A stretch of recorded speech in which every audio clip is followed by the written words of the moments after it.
आदाब, इस्तकबाल है। मैं हूं आपके साथ अबू हुरैरा और आप देख रहे हैं खास प्रोग्राम कहकर ही मानेंगे। पाकिस्तानी सहाफी पर तनाजा बढ़ता ही जा रहा है। बीजेपी का इल्जाम है कि साबिक नायब सदर जमहूरिया हामिद अंसारी ने पाक सहाफी नुसरत मिर्जा को मदऊ किया था और काफी अहम जानकारी शेयर की थी, जबकि हामिद अंसारी का कहना है कि वो नुसरत मिर्जा को नहीं जानते हैं, ना उनकी नुसरत मिर्जा से कभी कोई मुलाकात हुई है। इस तनाजे पर कई सवाल उठते हैं। पाक सहाफी को आईएसआई का एजेंट तक कहा जा रहा है। सवाल यह उठता है कि क्या वाकई में आईएसआई का जासूस था यह सहाफी, और किसकी दावत पर यह हिंदुस्तान आया था, या ये जो एजेंट था इसके ताल्लुकात वाकई में पाकिस्तान की जो एजेंसी है उससे है।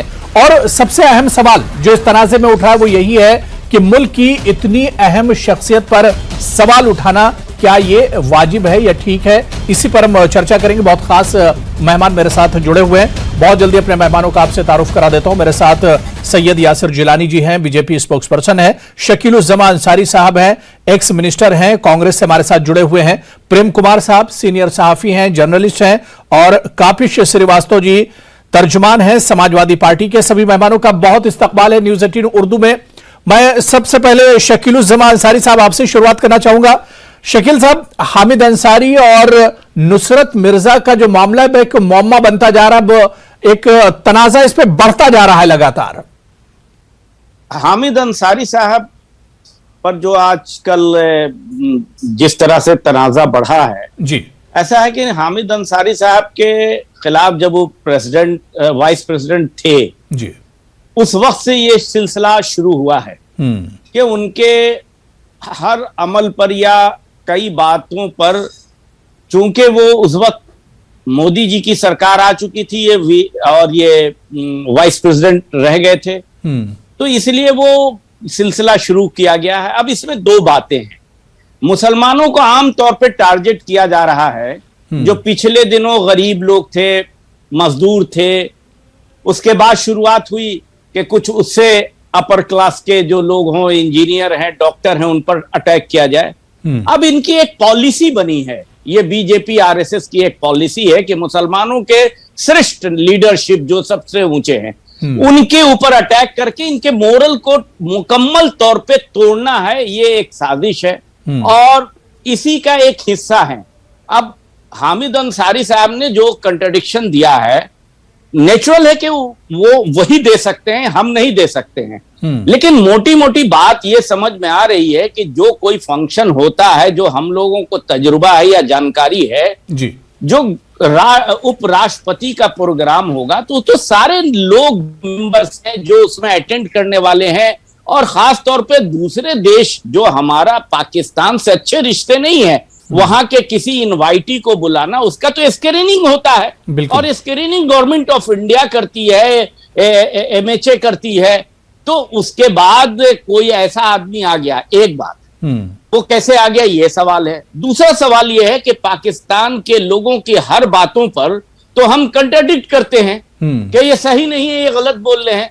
ये पहला मौका है कि पाकिस्तान के एक एजेंट की बात पर हम कह रहे हैं कि वही सही बोल रहा है। तो ये एक बहुत बड़ी हमारे अंदर जो है एक सोच है, ये सोचने की बात है कि ऐसा कैसे हो सकता है। बिल्कुल। दूसरी बात है कि हामिद अंसारी वो शख्सियत है जो यूनो में पाकिस्तान को कितनी बार लेट डाउन कराया है उन्होंने, आप कितनी गिनती नहीं कर सकते हैं। वो हैं आईएफएस अफसर रहे हैं, हिंदुस्तान के यूनिवर्सिटीज के वाइस चेयरमैन, कमीशन के चेयरमैन और वाइस प्रेसिडेंट रहे हैं। बहुत अहम ओहदों पर रहे हैं। बिल्कुल। उनकी इंटीग्रिटी पर अगर आप शक करने लग गए इस तरह से, आम तौर पे अगर कोई बात है, अगर कोई ऐसा मसला है तो आप जांच कीजिए। इस तरह से बदनाम साजिश करने की कोशिश नहीं कीजिए। ये हमको लगता है कि ये जवाब दे पाएंगे बीजेपी के लोग कि ये जो उनकी साजिश है, अभी कुछ दिन पहले आया कि आम तौर पे इनको मुसलमानों को जिस तरह से डिमोरलाइज किया जा रहा है, अब क्या रखा है। जब आप वाइस प्रेसिडेंट जिसको बनाया हो, हिंदुस्तान ने बनाया, उसको पूरी जिंदगी, पूरी लाइफ जो सर्विस लाइफ है वो आपको प्रेजेंट विदेशों में करता रहा हो, उसकी भी इंटेग्रिटी पर अगर शक करेंगे। ठीक है, मैं तो सर यासिर जिलानी साहब से भी इसका जवाब ले लेता हूं जो बातें आपने कही। यासिर जिलानी जी, शकीलुज़्ज़मान अंसारी साहब कह रहे हैं कि ये सिर्फ और सिर्फ हामिद अंसारी जैसे शख्सियत को सिर्फ बदनाम करने की एक साजिश है। देखिए, हमारे जो कांग्रेस के मित्र हैं जो अभी बात रख रहे थे, और कांग्रेस के साथ प्रॉब्लम ये है कि ये सच्चाई जानने की कोशिश ही नहीं करते, या सच्चाई जानने के बाद ये उस शुतुरमुर्ग की तरह बिहेव करते हैं जो अपने गर्दन को छुपाने के बाद ये एहसास करता है कि शिकारी उसे देखेगा नहीं, जैसे ही वो अपने गर्दन सर को नीचे करता है। इनकी हालात ऐसे हैं। ये नुसरत मिर्जा कौन है? नुसरत मिर्जा को भाजपा ने ट्रेन किया है क्या, या आरएसएस ने ट्रेनिंग दी? ये अपने देश में अपने टीवी पे इंटरव्यू देते हुए 2005 से 11 तक भारत आने की बात करता है, और ये भी कहता है कि मैं आईएसआई जो वहां की खुफिया एजेंसी है उसको मैं वहां की जो यहां से जो जानकारी इकट्ठा करता था, जब वो आया वो अपने देश की आईएसआई जो एजेंसी है उनको देता था। तो आप बताइए कि जब देश के अंदर इतने उच्च पद पे इन्होंने उनकी बड़ी तारीफ करी कि उन्हें वो वाइस चांसलर भी रहे, यूएनओ में भी रहे, लेकिन यासिर जिलानी इससे हामिद अंसारी तो इनकार कर रहे हैं। हामिद अंसारी साहब तो इसे इनकार कर रहे हैं कि मेरी कभी कोई मुलाकात नहीं हुई है। हामिद, आज तो वो फोटो झूठ है। वो फोटो क्या एडिट किया गया है, मॉर्फ किया गया है। जिस मीटिंग में कांग्रेस के उस वक्त के एक तत्कालीन कैबिनेट मिनिस्टर भी बैठे हुए हैं और एक तरफ हामिद अंसारी बैठे हुए हैं, एक तरफ वो आतंकवादी जो नुसरत मिर्जा है वो बैठा हुआ है। यासिर जिलानी जी देखिए, यासिर जिलानी जी जहां तक आप फोटो की बात कर रहे हैं, आप पिक्चर की बात कर रहे हैं, तो फोटो तो अभी आप देखिए कि उदयपुर में एक फोटो नजर आया था, आप देखिए कि अभी एक कश्मीर में एक फोटो नजर आया था जहां पर जो दहशतगर्द है उनके साथ बीजेपी के लीडर नजर आ रहे हैं। तो फोटो की अगर आप बात करेंगे और उससे बीजेपी इनकार करती रही है। नहीं, तो हमने देखिए एक फोटो ऐसा होता है जो एक चाहत रखता हुआ कोई इंसान किसी नेता के साथ खिंचवा दे। एक बाकायदा पूरा प्रोसीजर होता है जो इंटरनेशनल हमारी ट्रीटी है जिन जिन देशों से, जब वहां से कोई इस तरह के प्रोग्राम में हिस्सा लेने आता है तो बाकायदगी के साथ उसकी छानबीन की जाती है। उसे वाइस प्रेसिडेंट ऑफिस में ये नाराजगी जाहिर करी गई जब वो पहली बार उसको निमंत्रण नहीं भेजा गया, उनको ये हिदायत दी गई कि क्यों नहीं भेजा गया, तब वो आए हैं। से हमने मना किया है, हम ऐसी उन बातों पर क्यों डिबेट करेंगे? हामिद अंसारी के गुणगान करने वाले लोगों से मैं ये पूछना चाहता हूं कि उनके पूरे कार्यकाल में यूएन वाइस चांसलर भारत के एक पासमानदा मुसलमान को उन्होंने कहीं एडजस्ट कराया क्या? उठा के डाटा बता दे, मैं उनको सल्यूट कर दूंगा। वो तो देखिए ये बात कर रहे हैं आप यासिर साहब, आपने उसको आपने अभी कह दिया वो पाकिस्तान का जो जर्नलिस्ट, आप पूरा कर लीजिए मुसलमान जिसे फायदा हुआ है, एक पासमानदा मुसलमान जिसको फायदा हुआ है, नाम बता दीजिए कि उन्होंने कहीं कोई चीज कर नहीं, वो तो देखिए हामिद अंसारी का पर्सनल मामला है, किसको उन्होंने फायदा पहुंचाया नहीं पहुंचाया। यासिर जिलानी जी ठीक है, नहीं ठीक है, शकील साहब जवाब दे रहे हैं। मैं ये कह रहा हूं, ये जो शकील साहब जवाब दे रहे हैं, सुन लीजिए जी। ये बता रहे हैं कि वो शख्स आया, टेस्ट कोई को मदऊ किया, ठीक है। अब आप वो बात कह रहे हैं जिसको कंट्राडिक्शन कर चुके हैं हामिद अंसारी ने कि ना उसको मैंने बुलाया, ना हम उससे मिले हैं, ना वो मेरे हम जानते हैं। तो ऐसे शख्स के बारे में आप डिटेल कर रहे हैं, वो अलग बात है। अब दूसरी बात है कि आप उसको टेररिस्ट या जितनी बड़ी बड़े इल्जाम लगा दिया कि वो जो आया था वो एजेंट था, नेचुरल है आया होगा एजेंट, वो नहीं, एक मिनट मेरी बात सुन लीजिए, तब तो आप जवाब दीजिएगा। आप मेरी बात तो सुन लीजिए, ऐसे थोड़ी है कि आप बोलते रहिएगा जो दिल करे। आतंकवादी हो गया। अरे भैया आप एक मिनट सुन लीजिए, फिर जितनी बात आप बोलेंगे आपकी बात सुनेंगे ना, बीच में मत होके। अरे वो आदमी जो आया था ना, वो छिप के चोरी से आया था, कोई एजेंट था, और आपकी सरकार ने तो आईएसआई के एजेंट को बाकायदा वीजा मोहर लगा के आपने हिंदुस्तान के डिफेंस स्ट्रेटेजिक पॉइंट को दिखाया था। आपके पास शर्म नहीं है आपको बोलने के लिए कुछ भी, आप कैसी बात करते हैं?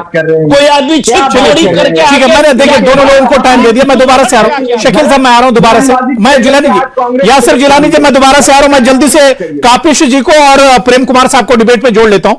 मैं काफी श्रीवास्तव जी, सर जिस तरह से हामिद अंसारी पर अब सवाल उठ रहा है, मुल्क की इतनी बड़ी अहम ओहदों पर रहे हैं, बहुत अहम जिम्मेदारियां हामिद अंसारी ने निभाई हैं, लेकिन अब उन पर सवाल उठाया जा रहा है। यह मामला 2017-18 या 2010 का बताया जा रहा है, और जो नुसरत मिर्जा ने दावा किया है कि वो 2005 से 2011 के बीच में कई बार हिंदुस्तान आया था, उस मामले पर अब हामिद अंसारी को एक तरह से इसमें शामिल किया जा रहा है।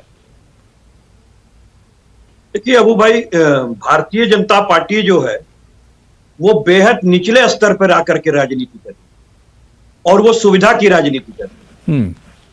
एक वाइस प्रेसिडेंट जो भारत के गौरव को बढ़ाया जिन्होंने, एक वो वाइस प्रेसिडेंट जिसके पिताजी ने स्वतंत्रता की लड़ाई लड़ी जी, और इतने बड़े बड़े ओहदों पे रहे, और एक इंडियन एविडेंस एक्ट के अंदर कर भी कहा गया है कि अगर कोई चाल चरित्र वाला व्यक्ति किसी के बारे में गवाही करता है तब तो मायने भी रखता है, लेकिन कोई इस तरीके का आतंकवादी, चोर, लुटेरा अगर कोई बात कहता है तो उसकी बातों पर आईपीसी, हमारी इंडियन एविडेंस एक्ट जो है उसको मान्यता नहीं देती, ना हमारी कोर्ट मान्यता देती है। लेकिन सिर्फ इसलिए हामिद अंसारी साहब क्योंकि मुसलमान हैं, क्योंकि गैर भारतीय जनता पार्टी के हैं, तो भारत के उपराष्ट्रपति की खिल्ली उड़वाई जा रही है, और यह बड़ी शर्मनाक स्थिति है, बहुत शर्मनाक स्थिति है। और उसका कारण भी है क्योंकि जिसने स्वतंत्रता की लड़ाई में कभी नाखून ना कटवाए हो, तो वो हामिद अंसारी साहब के पिताजी जो स्वतंत्रता संग्राम सेनानी रहे, जो ये आईएफएस के ओहदे पे रहे और तमाम बड़े ओहदों पे रहते हुए साथ में वाइस प्रेसिडेंट हुए, ये उनकी खिल्ली और मजाक उस व्यक्ति के आचरण पे उड़ा रहे हैं जिनका आचरण खुद ही संदिग्ध है।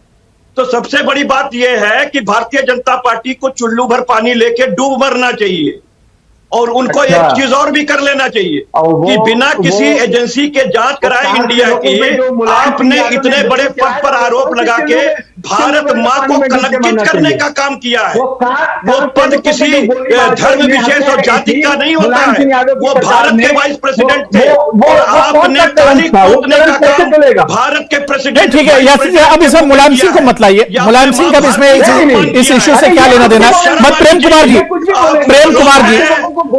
जी, मैं आ रहा हूं आपके पास।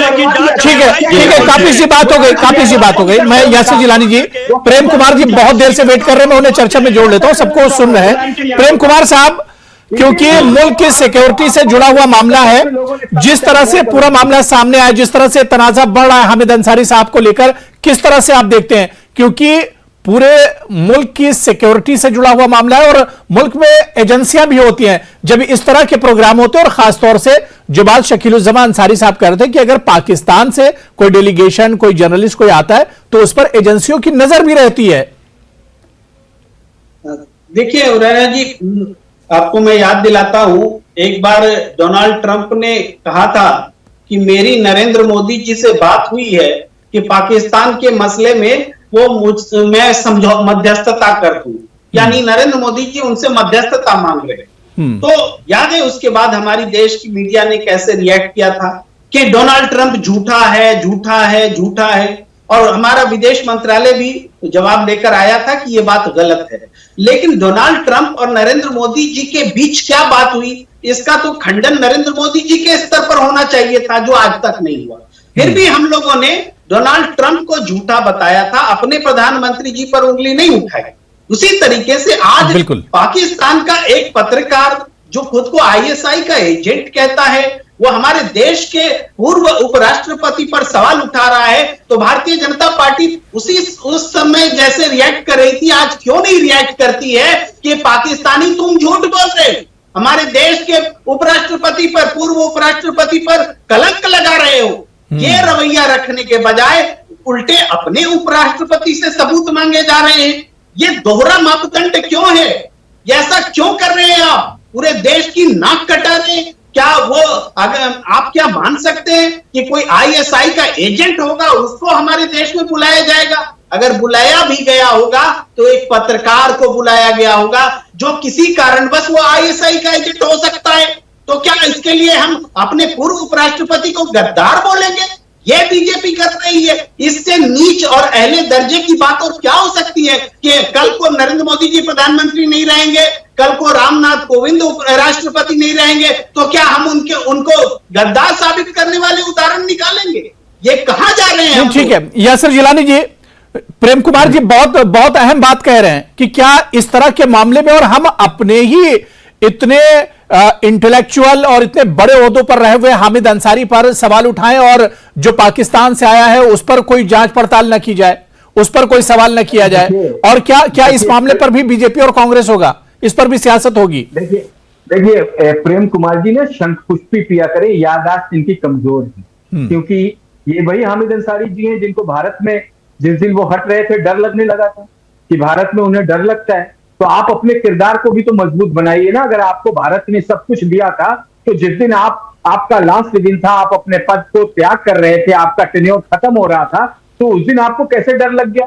आप 10 साल तक रहे तो उनका डर सही था जिलानी साहब, आज साबित हो गया उनका डर सही था। आपकी बात करिए, ये क्या डर सही था? आपको जिस तरह से आप आवाज उठा रहे हैं अपने पूर्व उपराष्ट्रपति पर, उनका डर सही था।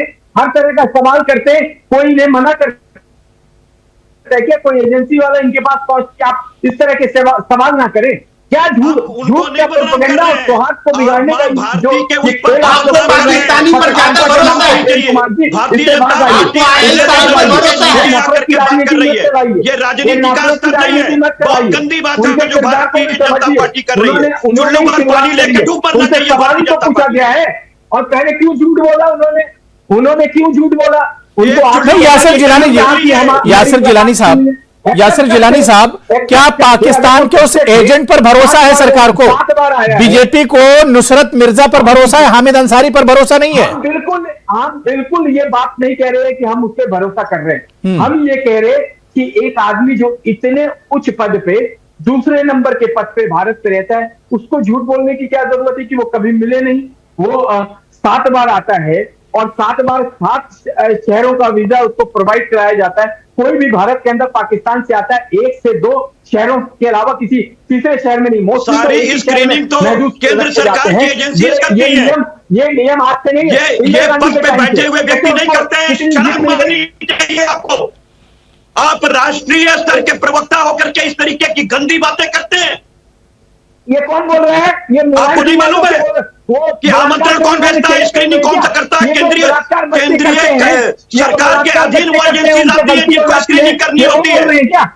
आपको शर्म आनी चाहिए। किस स्तर पर गिर करके आप बात कर रहे हैं? अयोध्या में 4 सेवकों को गोली चलवा। चलिए ठीक है, अब देखिए, अब डिबेट के बाहर मत जाइए। मैं शकीलुज़्ज़मान अंसारी साहब आपके पास आ रहा हूं। नहीं, बात हो गई, अब डिबेट के बाहर मत जाइए।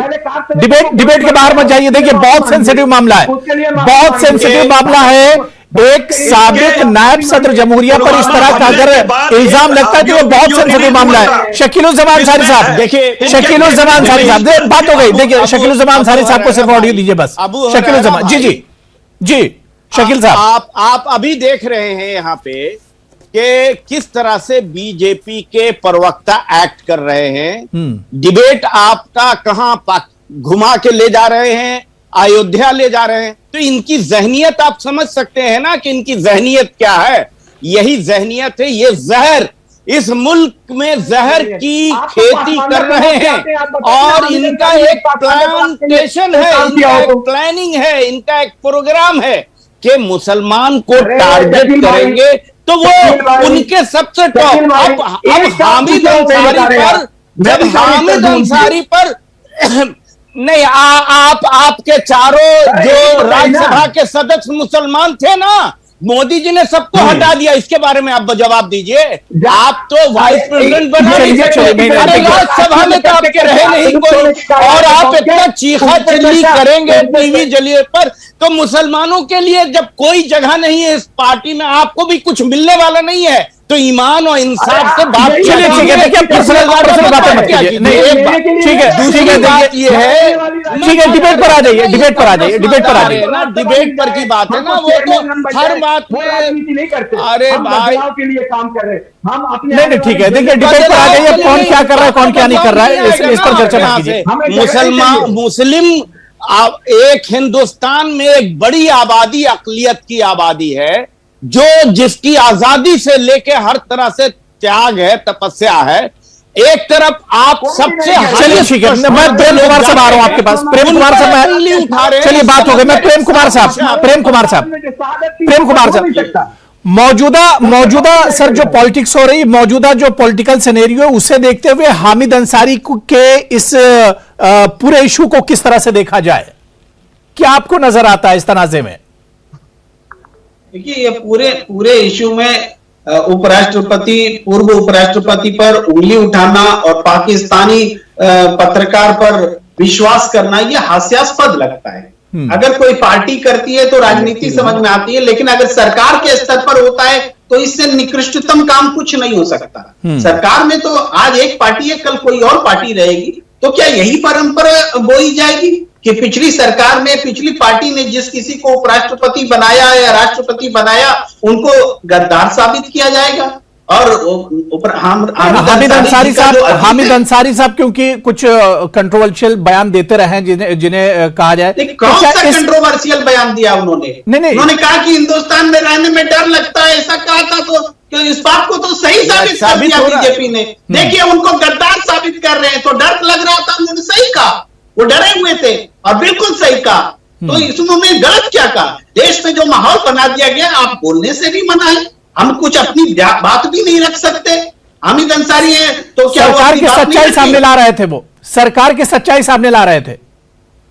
बिल्कुल, मैं कह रहा हूं, ये गलत प्रैक्टिस शुरू हो रही है कि खोज करके टारगेटेड वे में हमला किया जाए। गद्दार बोलना कोई छोटी बात है, देशद्रोह बोलना कोई छोटी बात है, इससे बड़ी बात कुछ नहीं हो सकती। काफी श्रीवास्तव जी, बदनाम करने के बजाय जांच करके आप पनिश कर दीजिए। बिल्कुल, बहुत अच्छी बात है प्रेम कुमार जी कही। काफी श्रीवास्तव जी, यही सवाल मेरा है कि हामिद अंसारी जैसी बहुत बड़ी शख्सियत है, अगर वाकई में सरकार को कुछ गलत लगता है, कुछ कमी लगती है, तो इस पर एक जांच कमेटी बिठानी चाहिए, जांच करानी चाहिए इस पूरे मामले की, न कि इस तरह से टीवी डिबेट्स में बैठकर और इस तरह से हंगामा हल्ला करने से कुछ हासिल भी नहीं होगा। इस पर सीधे सीधे जांच करानी चाहिए।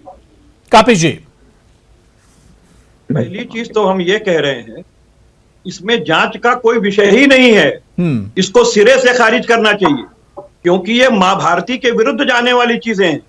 आप एक पाकिस्तानी की बात मान लेंगे, लेकिन अपने वाइस प्रेसिडेंट रहे व्यक्ति की बात नहीं मानेंगे। वो वाइस प्रेसिडेंट रहे व्यक्ति जिसने आईएफएस की सर्विसेज दी हैं, जिनके घर में उनके पिता जो हैं वो स्वतंत्रता संग्राम सेनानी रहे हैं, उन पर आपको भरोसा नहीं है। क्यों? क्योंकि उन्होंने एक अलहदा बात कह दिया अपने दिल की कि हमें डर लगता है। अरे भाई, अगर किसी को डर लगता है और कह दिया तो इसमें कौन सी बड़ी चीज हो गई? डॉक्टर कफील से पूछिए ना कि उनको डर लगता है कि नहीं लगता है, और आप उन 4 कॉलोनियम के वरिष्ठ जज से भी पूछिए कि उनको डर लगता है कि नहीं लगता है, जो लोकतंत्र में अपनी आत्मा यासिर जिलानी जी, जब हामिद अंसारी ने इसे खारिज कर दिया कि वो उसको नहीं जानते हैं, उस जर्नलिस्ट को, या नुसरत मिर्जा से उनकी मुलाकात नहीं हुई है, फिर इस पर सवाल क्यों उठ रहा है? उस पर कितनी जांच करा लिए थे यासिर जिलानी साहब? जब हामिद अंसारी साहब ने खारिज कर दिया और वो कह रहे नहीं जानते, फिर इस पर सवाल क्यों उठाया जा रहा है? देखिए, हामिद अंसारी साहब ने, मैं फिर कहूंगा कि जब उनसे पहले सवाल किया गया उन्होंने खारिज कर दिया, उसके बाद उनके ऑफिस से क्या चर्चा हुई है उस पर उन्हें आके सफाई देना चाहिए। उन्हें गद्दार नहीं कह रहा है। चलिए ठीक है, लेकिन अब बहुत हसास मामला है और बहुत अहम शख्सियत हामिद अंसारी है मुल्क के, और बहुत अहम ओहदों पर रहे हैं, तो ऐसे में सवाल उठाया जा रहा है। लेकिन सवाल उठाने से पहले इस पूरे मामले की जांच पड़ताल की जानी चाहिए, क्योंकि पाकिस्तान के जिस एजेंट की, जिस सहाफी की बात हो रही, क्या वाकई में वो हिंदुस्तान आया था, और अगर हिंदुस्तान आया था तो किन किन से उसकी मुलाकात हुई थी? इस पर अगर जांच एजेंसियां बैठकर जांच पड़ताल करती हैं तो शायद जो सच है वो सामने निकल कर आ जाएगा। बहुत बहुत शुक्रिया, बहुत अच्छी बातचीत हुई। यासिर जिलानी साहब, शकीलुज़्ज़मा अंसारी साहब, प्रेम कुमार साहब और कापिश श्रीवास्तव जी, सभी का बहुत बहुत शुक्रिया डिबेट में जुड़ने के लिए। आदाब।